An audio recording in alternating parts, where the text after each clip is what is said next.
یہ 5 دعائیں ہیں قرآن مجید میں، اور 5 اکٹھی کر کے پڑھ رہے ہیں، یعنی 5 کی ایک اکائی بن گئی.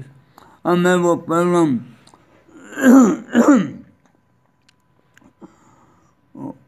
کوئی پریشانی ہو جائے تو اس وقت تو خاص طور سے پڑھو، ویسے بھی اگر پڑھتے رہیں گے بڑی برکت اور خیر ہے.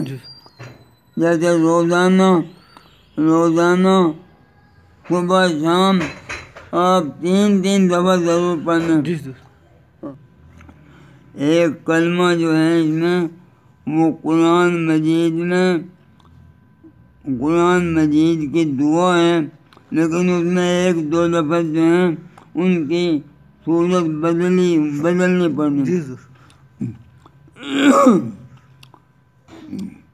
اعوذ باللہ من الشیطان الرجیم، بسم اللہ الرحمن الرحیم.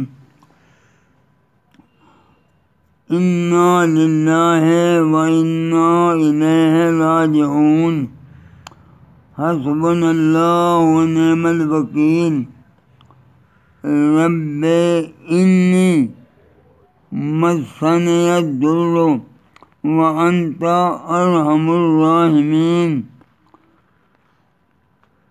لا الہ الا انت سبحانک انی کنت من الظالمین.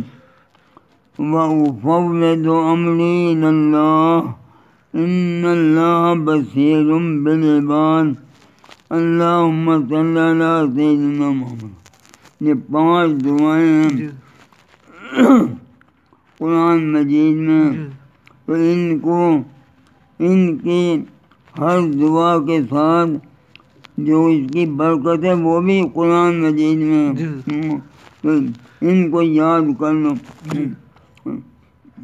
صبح شام ویسے بھی پڑھتے رہو، اور خدا نہ خواستہ کوئی پریشانی ہو پھر زیادہ پڑھو، ہو سکے 1 تصویر روزانہ پڑھو.